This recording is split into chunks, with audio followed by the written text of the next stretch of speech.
Episode 651. Thank you all for listening to episode 650, Word Life, a heel turn story. I am Gray, here with my co-host. Bear.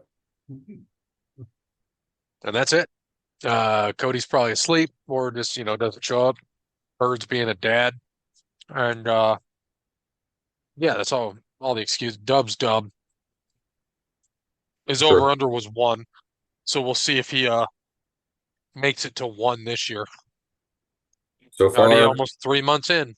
he's at the under. Doesn't that sound about right, though, with Dub? He would always hit the under. Yeah, that would be old Douglas for us. Yeah. It is what it is. Any Has the Big Ten tournament started yet? No, won't start till tomorrow, I think, or Wednesday. Ooh, Wednesday. Yeah, I think most of the tournaments start, or the bigger team, or the bigger ones start tomorrow. I think the Big East starts today because I got, 8,000 teams in it. So, Well, isn't there's what, like fucking 16 in ours? 15, I think, no, maybe 14. I can't remember. 14 or 16. They took the top. They had to cut 3 or 4 teams, I think. Yeah, But because the top 4 get a double bye and then like the next 4 get a bye, right? yeah, yeah. Hmm. Well, either way, it'll be interesting because I know Michigan State won't play until Friday. So Mhm. see how it goes. So thank you, Wes Anderson, for moments of time. Check him out on Facebook with Anderson Music. Give him a follow on X and Instagram at Songs by Wes. Thank you to All Work Clothing. Visit allworkclothing.com. Mention Overline Podcast. And Brandon, we'll go over that deal. Thanks to Crandall's Quality Landscaping. Give Sean a call, 419-704-5471. Serves the Toledo and surrounding areas and not. Las Vegas, Nevada. So, Sean, speaking of Sean, I had an appraiser come out today, appraise a house for them refining down to a 10-year because, Hmm. it brings it down like a point and a quarter. And showed him, I was like, we didn't really do.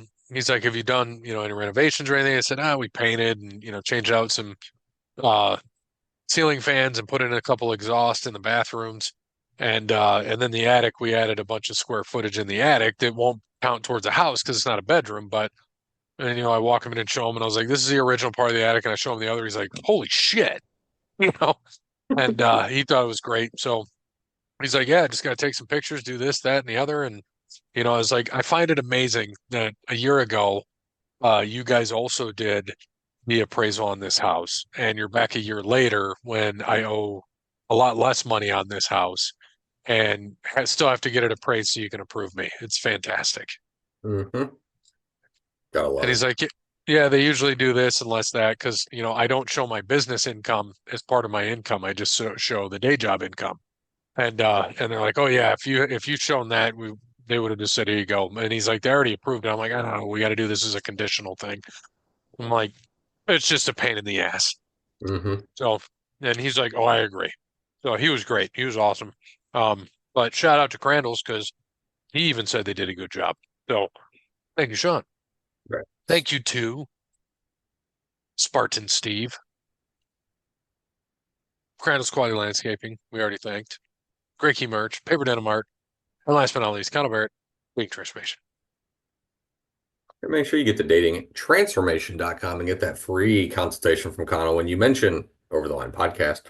And in the meantime, get to Amazon.com and buy Connell's book, Dating Sucks, but you don't.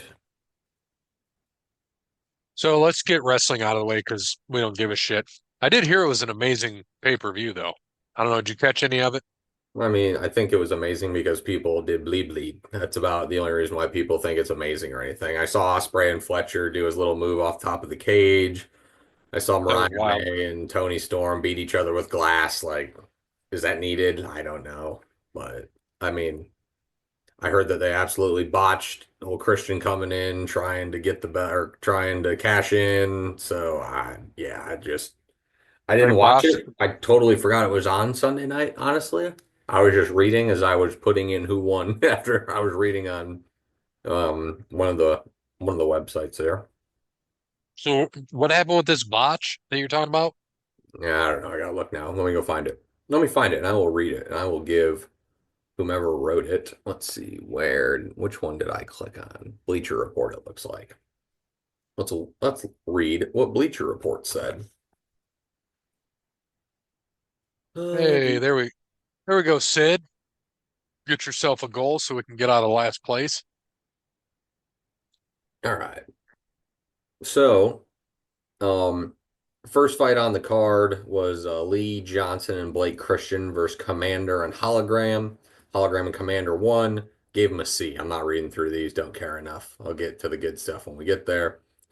Another one on the undercard, eight-man tag. Garcia, Adam Cole, baby. Kyle O'Reilly, Roderick Strong against Shane Taylor Promotions.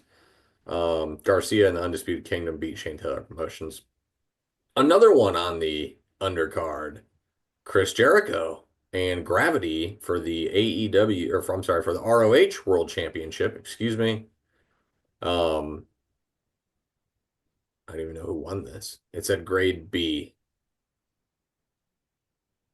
Hmm. Proved me the numbers proved me Jericho. And Simmons with mother and sister in the ring. They were not spoiled. It doesn't even look like the match started. All right, so for the main card, the first match, the Orange Cassidy, Big Boom, AJ, and Mark Briscoe in a trios match against Johnny TV and MXM Collection. Cassidy, Briscoe, and AJ defeated MXM Collection and Johnny TV. Grade D. So that must have been a great, great match right there. Like, we're Hangman, Costco guys. yeah. The relationship between AEW and Big Boom AJ continued as the Costco guys star team with Orange Cassidy and Mark Briscoe to battle MXM Collections Mansoor and Mason Madison and Johnny TV. It was all comedy with dancing, cookies, and the Rizzler taking center stage. The heels finally halted the momentum of their opponents and took over, controlling the match. The heat period built to a hot tag to AJ, who brought the boom to the heels, and after a spot that included Mansoor powerbombing himself while Big Justice held onto his legs, the babyface scored the win off a triple powerbomb. Righteous Gemstones and Adam Devine and Tony Cavalero entered the ring afterward, delivered a double choke slam to Mansoor to thankfully put an end to this entire ordeal. So, not great. Um, Next match, Hangman Adam Page versus MJF. Hangman Adam Page beats MJF, gets an A. Rivalry between Page and MJF began way back for Double or Nothing in 2019 when the former eliminated the latter in the Casino Battle Royale to win the first match in AEW history. Sunday wrote the latest chapter in the physically and emotionally intense match. MJF sought to prove he was the main character of AEW, not Page, even exclaimed in a frustration at one point, "Why you and not me?"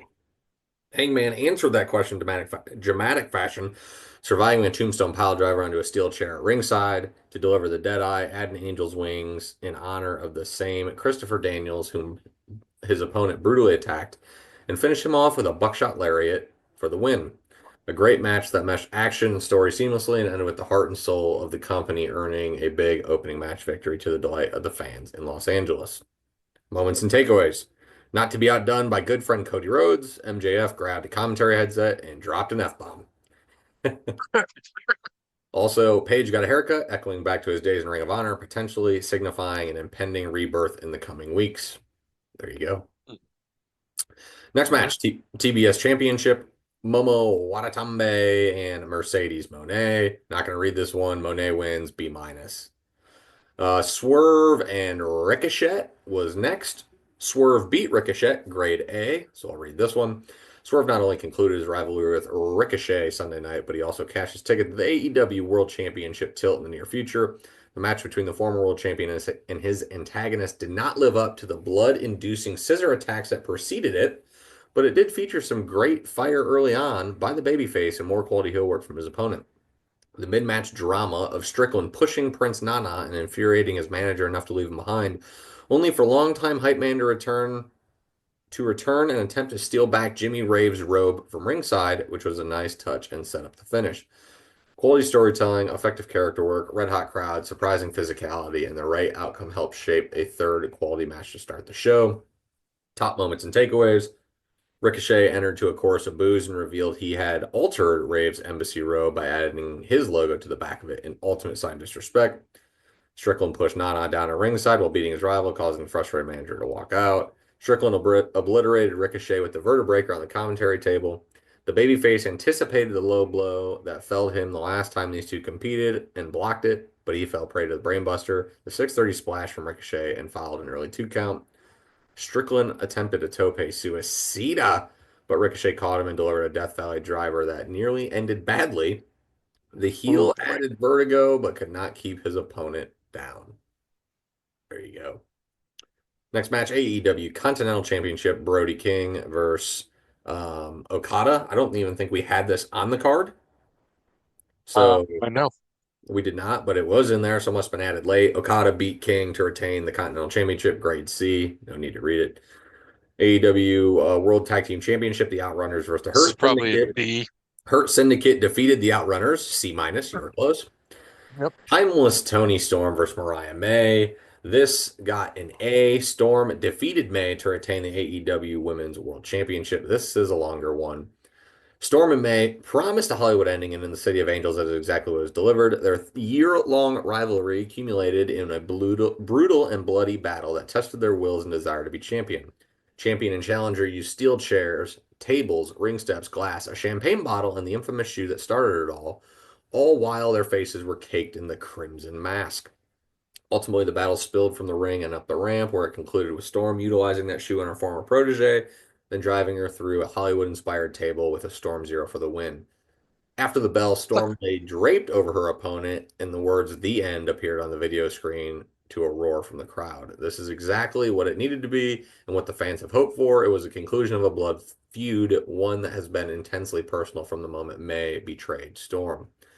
It earned the violence that was on display more so than some of the other AEW matches have produced featuring the same elements. This was a brilliant bout that worked on several levels and stands as a legitimate match of the year candidate, as much of the drama and emotion on display for itself. Top moments and That takeaways. Sorry, go ahead. I was gonna say they got all that done in 13 minutes. Impressive. Very Yeah. impressive. Um, the top moments and takeaways. The glass fist shtick was a bit much, but given how much the champagne bottle has been present at multiple points in the story, and its use here made some sense. May slipped during a drop kick to Luther on the stage and appeared to hurt her back, but she powered through it. The many callbacks present here, including the aforementioned shoe, champagne bottle, as well as Storm whipping May with the championship belt, helped elevate the quality of this one. Next, AEW International Championship, Kenny Omega and Mr. Kanusuke Takeshita. Um, Omega beat Takeshita to win the AEW International Championship, grade A. Kenny Omega marked his return to AEW pay-per-view for the first time since 2023 by defeating Takeshita to win. God, that'll never get old. To win the international title in a grueling bout that somehow followed up the epic encounter between Storm and May, another match of the year candidate. Omega overcame a concentrated effort by his opponent to target his stomach, from which he had 2 feet of intestine removed while out to diverticulitis to out-wrestle his opponent. Late as they threw their best at each other, Omega rocked Takeshita with a V trigger and set up for the one-winged angel. The champion slipped out, but Omega caught him with a crucifix pin. Takeshita countered, but so did the Best Bout Machine, who grabbed the leg of his opponent and finally scored the win. This was a smartly wrestled match that served as an appropriate return form for Omega, but also highlighted how extraordinary. Te- now all I can say is Takeshita is as a pro. I can't even. I've gotten so far into it, I can't even say his name actually. Takeshita. Oh God. An outstanding performer who's repeatedly proved to hang on with the best company has to offer. It's time to break him away from Don Callis and push him to the moon as the now former international champion is the future of AEW. Um, Next, steel cage match, Will Ospreay versus Kyle Fletcher. This also got an A. Ospreay defeated Fletcher. The rivalry between the former United Empire teammates wrote its latest chapter Sunday inside a steel cage as Ospreay defeated Fletcher. It was another bloody contest that was less impactful in that regard because the instant classic we witnessed earlier between Storm and May. With that said, it was still a war of attrition between the two men who once stood side by side, only to see their union divided by the selfish aspirations of one. Barbed wire, screwdrivers, thumbtacks, and an awesome Spanish fly from the top of the cage set up one last hidden blade from Osprey and devastating Tiger Driver 91 that finally finished the double tough Fletcher. This hopefully puts an end to the rivalry that ran several months, made a star of the young Aussie, and saw Osprey test his willingness to embrace violence when needed. It has now run its course, and both men need to move on to something fresher. Osprey, in particular, who has been involved with Don Callis in some form, fashion since his arrival in AEW. Takeaways: a bloodied Osprey utilized superb footwork to run the rope, springboard off, rack Fletcher the forearm. This is one. This one was an inevitable position following Storm May Omega take a shitta, leaving Osprey to work overtime to get fans invested in a match they had already seen twice. The visual of Fletcher's white gear painted in Osprey's blood was impressive. Blah blah blah. Styles clash to Fletcher on the thumbtacks. Yeah. All right, and the main event: Cope versus Moxley. Moxley defeated Cope to win the AEW World, or I'm sorry, to retain the AEW World Championship.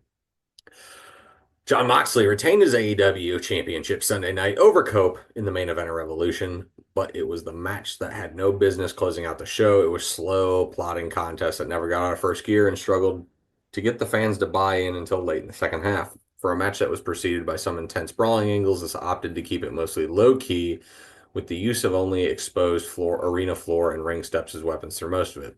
A referee bump, an appearance by Wheeler Yuta, Jay White making the save, and the introduction of steel chairs brought the crowd alive, as did the spears from Cope and the possibility of a new champion. Instead, Christian Cage made his presence felt, cashing in his guaranteed title match contract, only to be choked out by Moxley, who retained the title to legitimate groans from the fans in LA.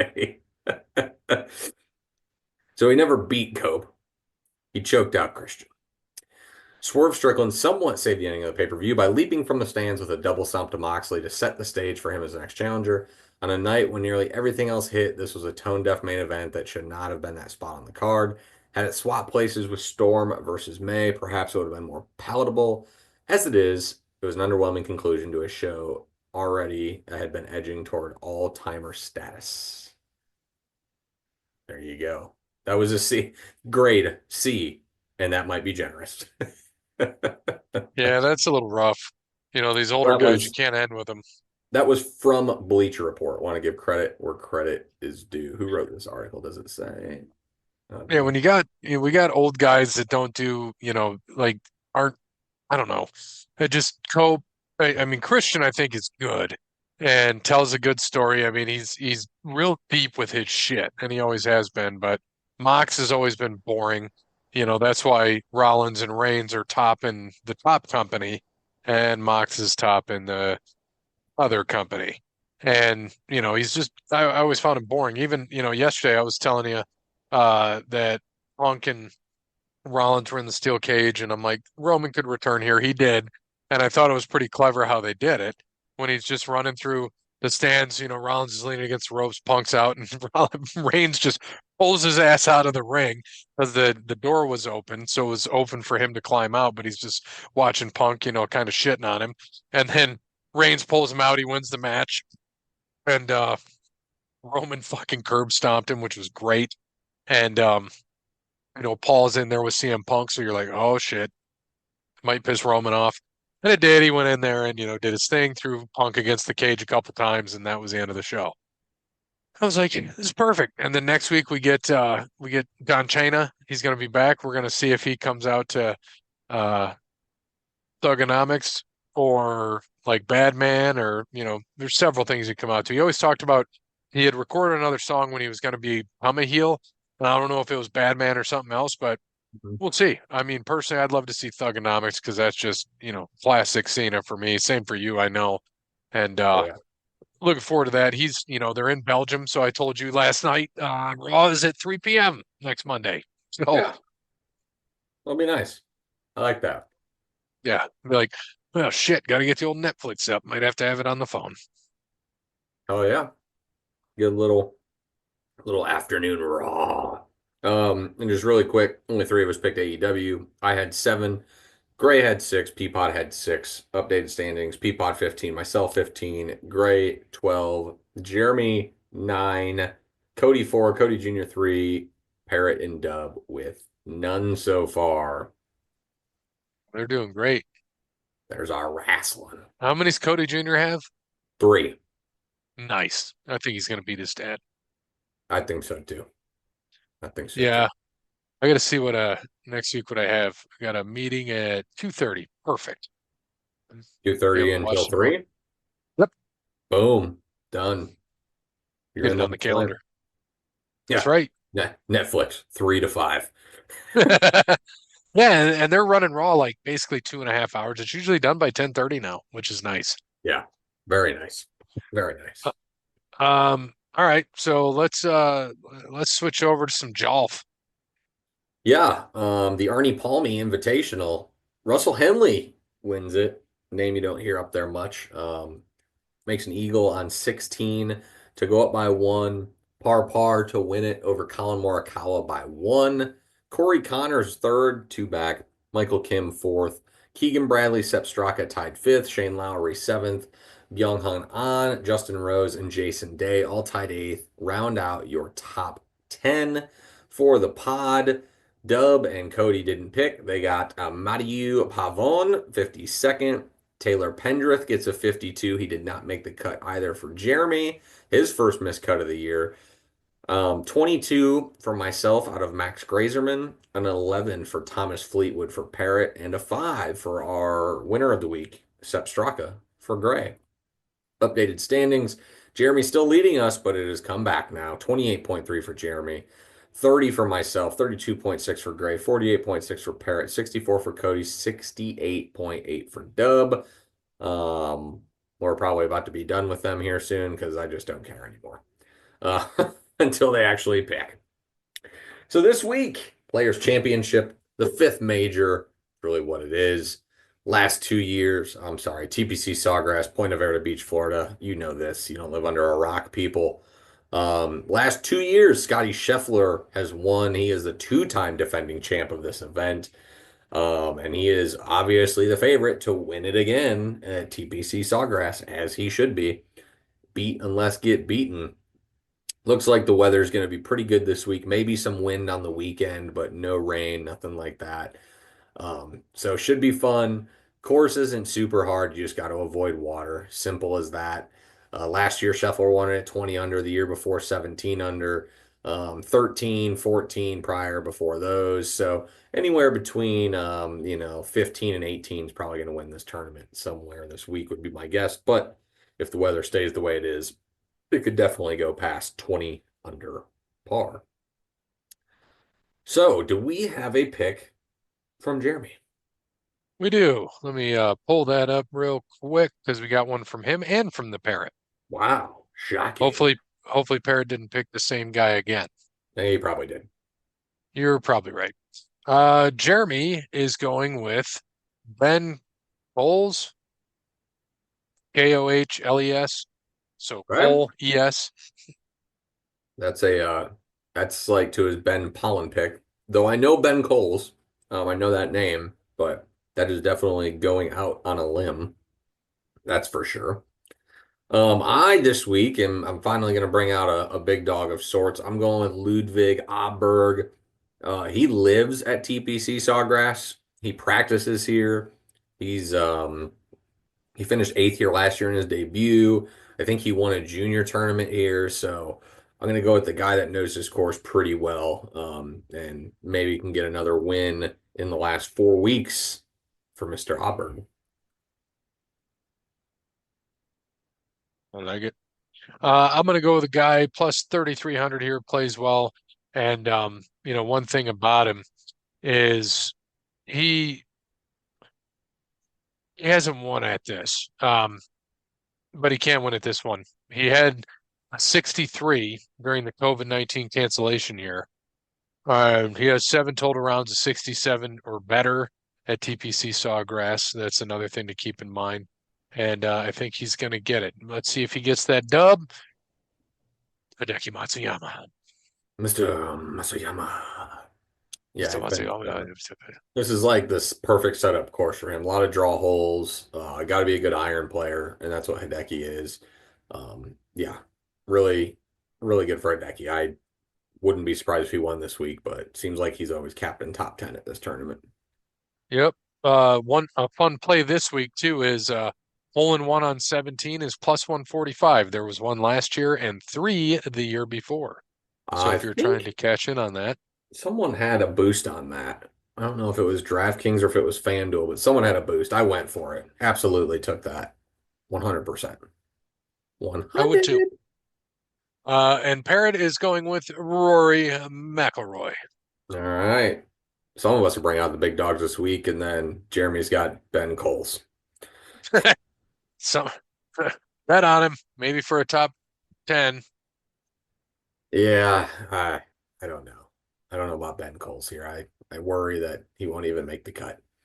But we will see. Just want good weather down there. Seems like we always get rain 1 or 2 days at this event. It's like a NASCAR event almost. You just seem to get rain. So I'm hoping that they get a nice clean week. So that is golf this week. Enjoy the fifth major, folks. Over to NASCAR, the Shriners Children's 500 in Phoenix. I don't know if you know who won this, but I think it was my championship driver. I think it was Again, three in a row for my championship driver. I'm by the jinxing the shit way, out of them. Sorry, Christopher Bell, but a uh, new top scorer in our 20-person NASCAR league. your MIL, I saw that. Yeah, I'm gonna That was start calling nice. her that. My MIL. That's the way to call her it. My mill. Just keep it at that. Yep. Yeah, no F. MIL. We're going with MIL. That's you could slip on that other one. Yeah, yeah, your MIL with the 186 this week, big week in NASCAR, huge week, had a really good one. Yeah. But yeah, Christopher Bell wins for the third straight week, first time I think they said since 2021. So good for Bell. I mean, obviously he's coming into his own. Atlanta was kind of gifted to him, but he raced well in Austin, Texas, and he definitely raced well here in Phoenix. He had one of the better cars and stayed clean all day. Him and Byron really did have the best cars. Denny was there late. I wouldn't say he had one of the better cars, but he was there late. And the race was interesting with the different tires, with the soft tires that, I mean, people were flying around the track with those soft tires. It was wild, which I didn't even know before the race. But but yeah, Bell gets another one done. So we'll see if he can go, which by the way, another track that he's good at, Las Vegas, where we're going this week. But last week for us, Dub gets a 7 out of Bowman. I get a 5 out of Busher. Unfortunately, Greg gets a 28 out of Blaney, blew an engine with like 20 laps to go. Cody didn't pick, so he gets Riley Herbst to his dead last. I was hoping he would have got the woman who raced, but she somehow didn't finish dead last. Cole Custer for Parrott got him a 32, and Brad Keselowski also wrecked, got a 33 for Jeremy. Updated standings. We have, again, close. Jeremy was up. Now he's close back at it. Jeremy at 20.8.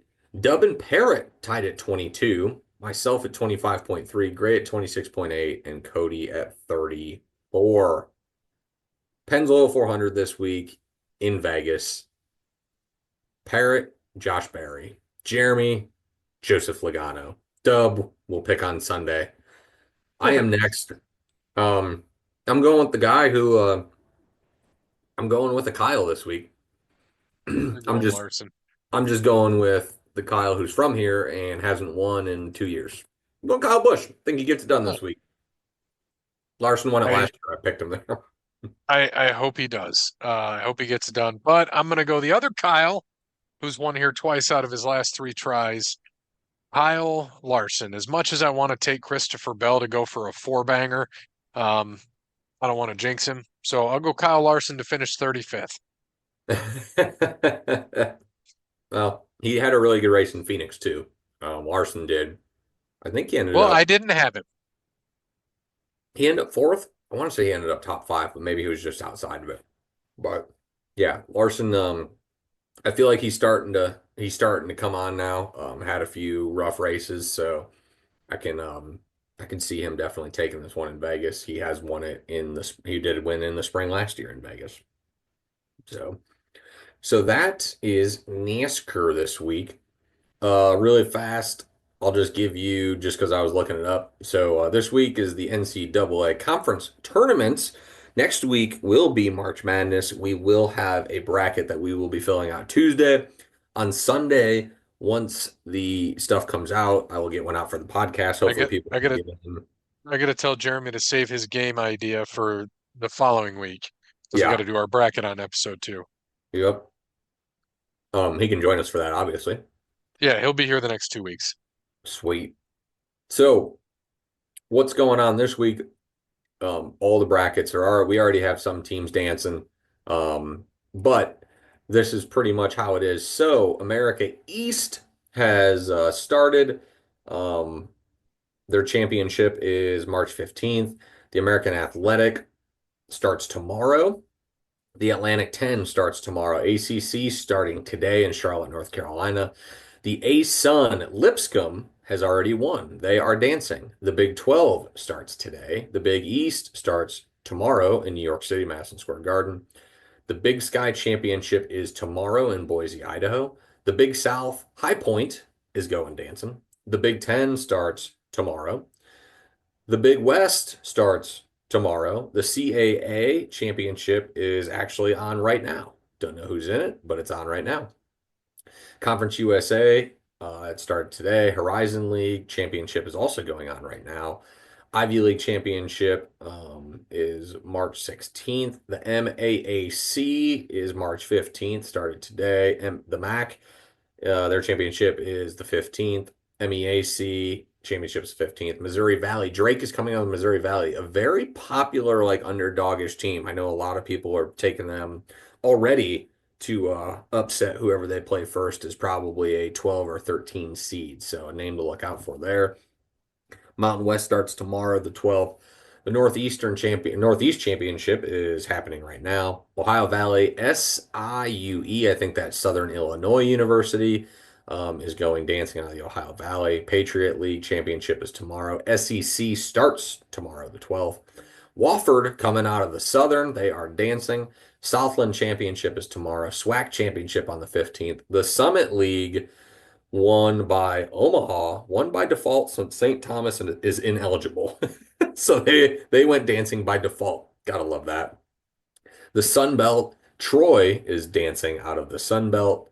The WCC championship is tonight. I'm pretty sure it's Gonzaga and St. Mary's, like it is every single frickin' year. And the WAC championship on the 15th. Whew. All right, there you go. I know I just saw Sparty plays on Friday at noon. Should have taken the day off and went. Yeah, they're playing the winner of Oregon and who? Who's Oregon playing? Indiana. Indiana. Okay. And I think they're in Indy, right? Conseco Yep. Fieldhouse, I'm pretty sure. Yeah. Yeah, the Gainbridge Fieldhouse. Yes. Yes. Conseco, Gainbridge, all the same. So we'll have some more teams dancing here this week. Everyone will be done by Sunday and they will do their bracketology on Sunday afternoon, to which we'll have a bracket up and we'll be doing that next week. And we'll see if you folks can beat us. Probably can't, but you can try your darndest. We don't have Dub putting in his picks, so we should and Parrot, so we should be okay. I freaking hope so. Fuck, The look out for the old Dookies. dude. Fuck, dude. Fuck 'em. Last week, UFC, or I should say weekend, UFC 313. Pereira loses a unanimous decision. He is no longer the light heavyweight champion. Now it is Magomed Ankalaev. I assume we will get a rematch of that here sometime this fall. Justin Gaethje beat Rafael Fiziev again. Jalen Turner gets choked out by Ignacio Bonamanas. Amanda Lemos wins by unanimous decision, and Marcio Rufy had one of the nicest knockouts I've ever seen, spinning heel kick to the dome of King Green. Awesome knockout. Pretty decent card. I fell asleep mid Gaethje fight, so I didn't see the Pereira one, but I didn't it see any of it. it sounded like he did get beat, so I would assume a I would assume a rematch is coming though. They're just not going to let Pereira just go scot-free here. So we got a UFC fight night this weekend from the Apex in Las Vegas, Nevada. And I think I'm on the left, right? You are correct.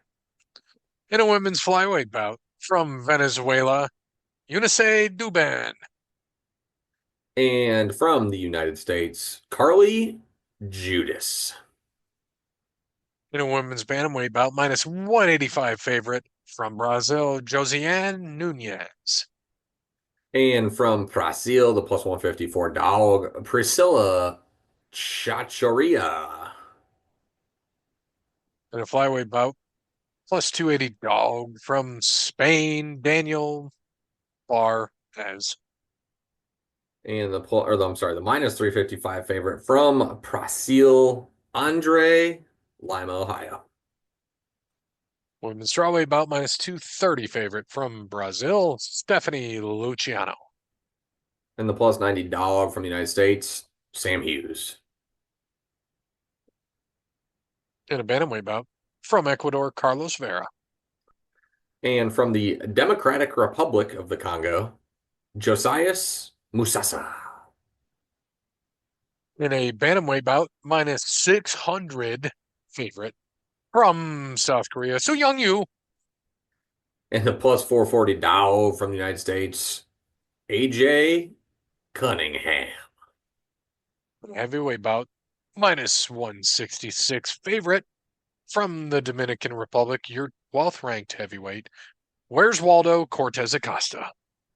And the plus 140 dog from the United States, Cody's long lost brother, Ryan Spann. Every time I see him, I just see Cody in his face. Yep, I can see it too. On the main card, a lot of fights on this main card. Uh, damn it. In a featherweight bout, no odds yet from South Korea, Song Woo Choi.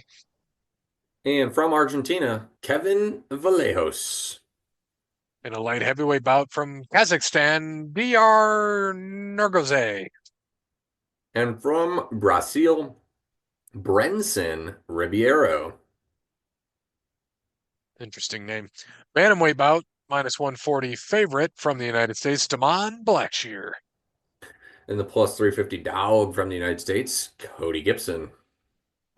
In a lightweight bout, minus 205 favorite from the United States, Alexander the Hangman Hernandez. Rough name to have there. And from, I'm sorry, plus 170 dog from the United States, Kurt Hollabaugh. In a welterweight bout, plus 154 dog. I'm hoping he wins this fight. From the United States, Chitty Chitty Bang Bang, Nurchikano. And from Brazil, the minus 185 favorite, Elizu Zalaski dos Santos. And in your main event of the evening, middleweight bout, minus 170 favorite, your eighth ranked middleweight in the world. From Italy, Marvin Vittori. And your dog, your 12th ranked middleweight, plus 142 dog from Georgia, not the state, the country, Roman Dolidze. So in watching hockey, second period, Penguins are up 2-0, only have 6 shots on goal. Vegas has 13 shots. Hmm. This is why the Penguins are trash, because their defense is not good and their goalie gives up a shit ton of goals all year long. And they do find scoring not too bad, but when your goalie gives up 6 a game, thankfully it's 0 right now, but by the end it'll be 4. So we'll see how it goes. They just they look like shit. They made some trades, and we'll see. They're still last in the Metropolitan, not quite eliminated yet. They still have 60 points, but damn, it sucks. Yeah. Well, maybe Sid will get his hat trick. It sucks. But we'll see what happens.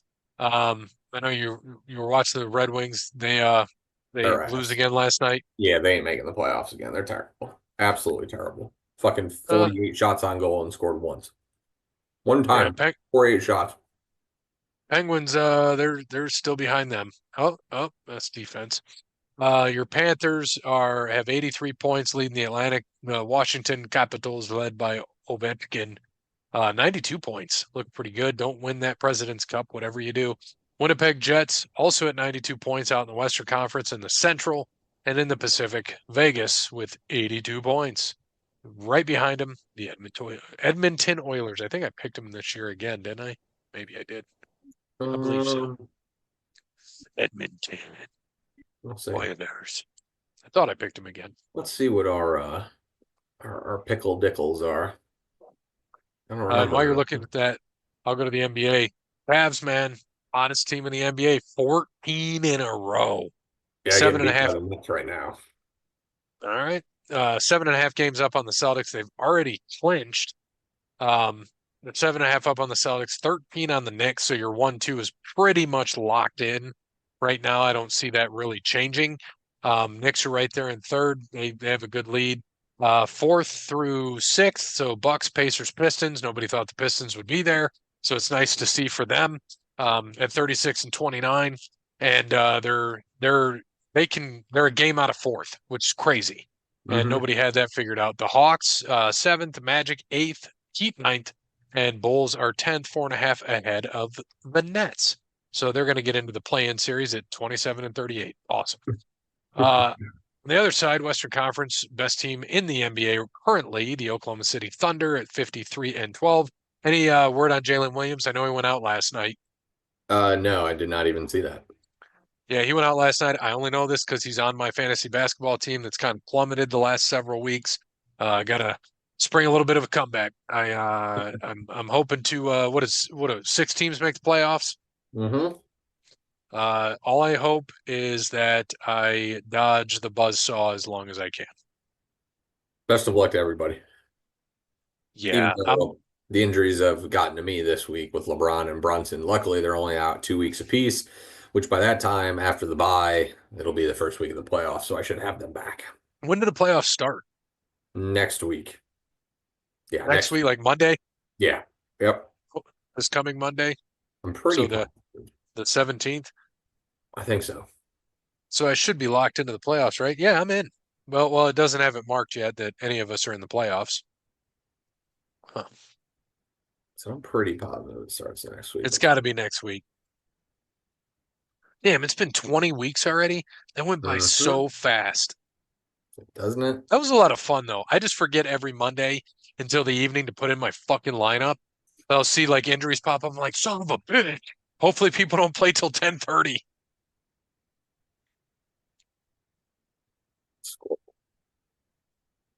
Yeah. Yep. Playoffs are Playoffs.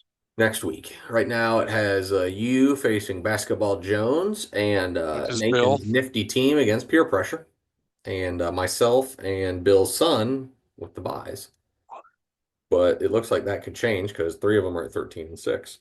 Second round is March 24th to the 30th, and the championship is March 31st through April 6th. I had it locked in. I was 11 and 4. Was looking good in second, and then I lost 4 in a row. So shit, Unfortunately for you, it looks like even if you win the first round, the buzzsaw coming home. dumb bitch. Well, we'll do what we can, bud. We'll do what we can. The points I usually have no problem. It's next year I got to draft this a little different. See, like the one guy I had playing tonight, he is out, so that does me no good. Yeah, And then tomorrow Jalen Williams is out, so that's good. Jokic just carries my team, so that's all I need. Just keep throwing down 30, 20, and 20 triple doubles. I know. It's like I looked at mine. I'm like, yeah, I got the rebounders and the points guys. After that, I'm kind of fucked.